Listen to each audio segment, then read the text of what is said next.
Perkenalkan, nama saya Elviani, NIM 195211329. Di sini saya akan mempresentasikan mengenai bisnis plan untuk memenuhi tugas mata kuliah studi kelayakan bisnis yang diampu oleh Pak Edi. Sejarah singkat usaha, berdiri bisnis ini merupakan usaha baru yang mulai dikembangkan tepatnya pada tahun 2022 ini.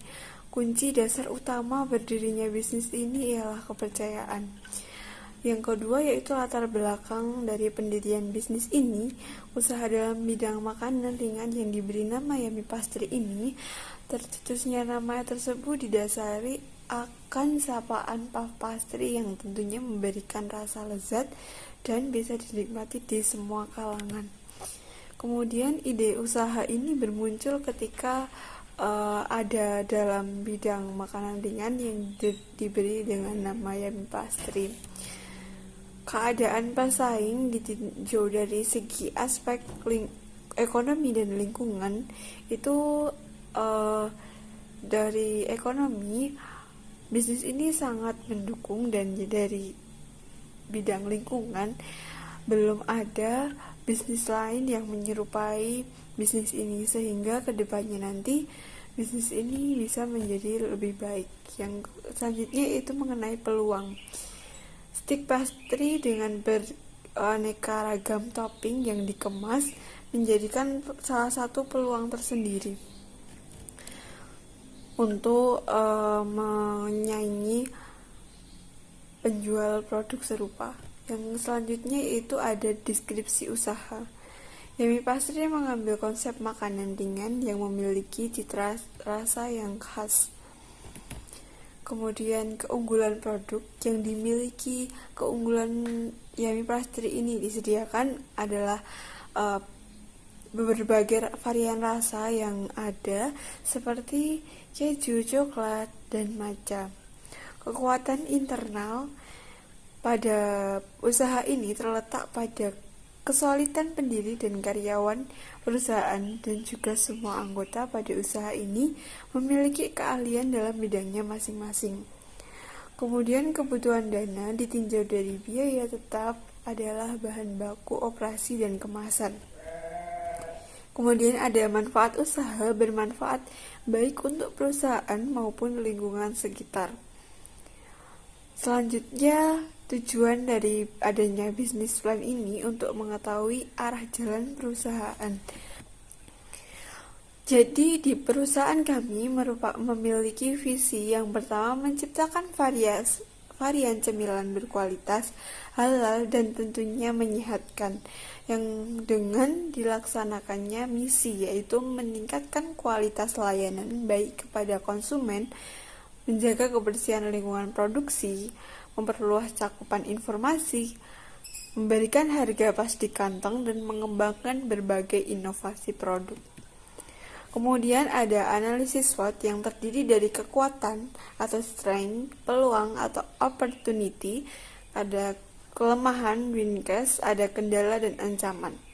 Dari kekuatan tersendiri yaitu memiliki aneka rasa topping, harga terjangkau, kualitas produk terjamin, dan halal, cocok untuk pecinta pastry. Kemudian dilihat dari peluang, belum terlalu banyaknya kompetitor yang menyerupai, inovasi produk pastry baru, perubahan selera konsumen, rasa makanan baru yang akan terkenal atau viral. Kemudian di kelemahannya sendiri, produk tidak bisa bertahan lama dan inefisiensi produk. Ada kendala dan ancaman atau threat-nya, keinginan konsumen yang sulit ditebak, dan meningkatnya kompetitor baru. Selanjutnya ada rencana pemasaran. Gambaran umum perencana pemasaran sendiri yaitu meliputi dari segmen pasar menuju target pasar hingga ke posisi pasar. Nah, segmen pasar sendiri ini yaitu kalangan masyarakat umum, kemudian target pasarnya langsung dan media sosial. Terus posisi pasarnya itu dilakukan secara adanya diskon yang diberikan seperti itu. Kemudian Rencana pemasaran atau strategi pemasarannya ditinjau dari 4P. Yang pertama yaitu harganya terjangkau murah dari 10.000 hingga 15.000 rupiah. Kemudian promosi yang dilakukan baik secara online maupun offline. Kemudian tempat usaha yang didirikan usaha ini sebagai sekaligus tempat produksi kami. Kemudian produknya yaitu bernama Yummy Pastry. Rencana organisasi dan manajemen. Nama usaha yang kami pilih adalah Yummy Pastry. Nama pemiliknya ada di Elviani, Dita Sri Lestari, dan Lila Istifarah Kusumaningrum. Kemudian struktur organisasi yang dimiliki usaha ini yaitu Elviani, ada pemiliknya Elviani, Dita Sri Lestari, Lila Istifarah Kusumaningrum. Ada pemproduksinya yaitu di bidang produksi ada Lila, di bidang pemasaran ada Elvi, dan bidang keuangan ada Dita. Kemudian untuk timeline kegiatannya, dari kegiatan produksi itu dilakukan pada minggu pertama yaitu sebanyak 3 kali dan minggu kedua sebanyak 3 kali. Adapun promosi dan penjualan serta di sosial media itu dilakukan setiap hari. Penjualan secara langsung pun itu juga dilakukan setiap hari. Kemudian pembelian laporan itu dilakukan setiap minggu, seminggu sekali. Kemudian ada rencana produksi dan operasi. Jadi jenis produk kami itu bernama Yummy Pastry. Kemudian manfaat produknya itu memperbaiki mood, membantu menahan rasa lapar. Kemudian proses pengerjaan dari bisnis ini sekitar 1 bulanan.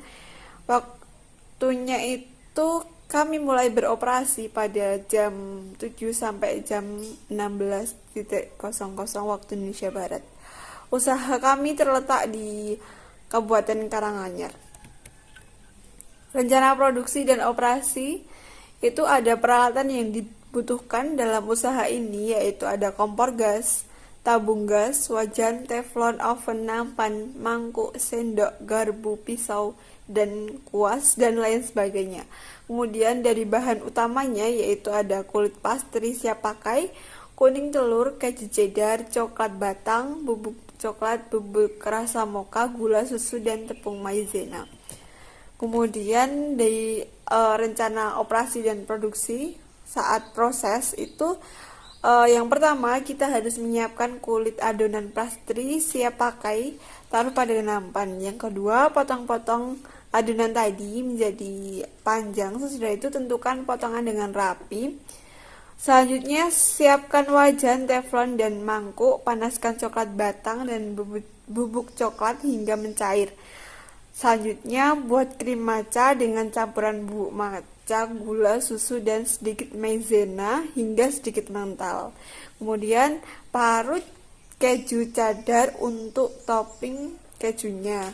Beri taburan pada adonan tadi yang sudah dipotong-potong, kemudian dipisah pada bagian potongan ada pastry, diulir sedikit di ujungnya, kemudian di oven pada suhu yang sudah ditentukan. Jika sudah matang dan ingin pastry dan sudah mengeras, itu artinya pastry sudah masak, dan nanti bisa langsung dicelupkan ke adonan seperti coklat yang sudah dicairkan dan lain sebagainya. Kemudian pada bidang keuangan, proyeksi keuangan itu ada biaya tetap sehingga diperoleh total Rp590.000. Kemudian dari bahan baku yaitu Rp220.000. Kemudian di biaya operasional itu terdapat pemasaran sebanyak Rp60.000 dan transportasi sebanyak Rp50.000, sehingga diperoleh total Rp110.000. Kemudian di biaya kemasan itu terdapat standing pouch dengan ukuran 9x15 dengan harga 20.000 dan stiker produk untuk menarik konsumen itu dengan harga 10.000 dan diperoleh total Rp30.000 kan. Total biaya tetap itu 50.000 ditambah biaya bahan baku 220.000, biaya operasi 110.000, biaya kemasan 30.000 sehingga diperoleh total 410.000. Kemudian di biaya per bulan itu ada biaya tetap dengan nominal 590.000, biaya bahan baku 220.000, biaya operasional 110.000 dan biaya kemasan 30.000 sehingga diperoleh total Rp950.000. Sehingga dalam keuangan ini biaya pokok penjualannya yaitu harga pokok produksi sama dengan total biaya dibagi hasil produksi sama dengan 410.000 dibagi 50 pieces diperoleh 8.200 sehingga kita memperoleh harga jual yaitu harga pokok penjualan ditambah harga yang diinginkan. Dari 8.200 ditambah 1.800 sama dengan 10.000 sehingga dalam satu pieces kemasan kita menghargai dengan harga 10.000. Kemudian dari analisa keuntungan itu terdapat pendapatan sama dengan hasil produksi dikali harga jual dikurangi modal itu ada 50 pieces dikali 10.000 dikurangi 410.000 sehingga kita memperoleh pendapatan sebesar 90.000. Kemudian dilihat dari presentase laba yaitu laba sama dengan 10 laba dibagi modal dikali 100% sama dengan 90.000 dikali 410 dikali 100% sehingga diperoleh presentase laba sebesar 21,95% di BEP unit. Itu biaya tetap sebanyak 590.000, harga jualnya sebanyak 10.000, biaya variabel per unitnya itu sebanyak Rp360.000. BEP-nya itu sehingga diperoleh biaya unitnya sebanyak 211 pieces. Kemudian dalam BEP rupiah itu biaya tetap 590.000 dan biaya variabel per unit itu 7.200, harga jualnya 10.000 sehingga BEP dalam rupiahnya itu diperoleh 589.999.000 rupiah. Nah, kemudian bahasan selanjutnya yaitu dari sumber dana. Sumber dana yang didapatkan dari iuran setiap masing-masing owner untuk modal awal yaitu 950.000 sehingga dari setiap anggota memberikan dana sebesar Rp316.000. Kemudian ada bisnis model kanvasnya dari Yummy Pastry sendiri itu customer segmentasi itu dari anak-anak, remaja hingga orang tua yang menyukai makanan ringan, utamanya dalam varian pastry. Menyasar pada penyuka pastry dengan varian rasa original. Kemudian dilihat dari value proposition, itu ada keunggulan produknya adalah inovasi rasa pastry stick yang belum ada di pasaran seperti rasa matcha, rasa lain yang akan dikembangkan ke depannya. Dan juga harga yang ditawarkan relatif terjangkau. Kemudian dilihat dari customer relationship, itu ada jenis hubungan yang ingin dibangun, ada jenis hubungan yang dekat dengan pelanggan seperti dalam membentuk keluhan pelanggan, layanan pesanan yang varian rasa baru, interaksi komunitas pelanggan. Kemudian ada key aktivitas, itu aktivitas kunci yang terpenting dalam usaha ini adalah bagian produksi dan di bagian pemasarannya. Ada revenue system adalah aliran pendapatan utama pada usaha ini adalah dari penjualan produk pastry stick dengan modal awal pribadi dan investor. Demikian presentasi dari bisnis plan pada usaha Yummy Pastry ini. Semoga bermanfaat. Kurang lebihnya saya mohon maaf. Wabillahi taufiq wal hidayah. Wassalamualaikum warahmatullahi wabarakatuh.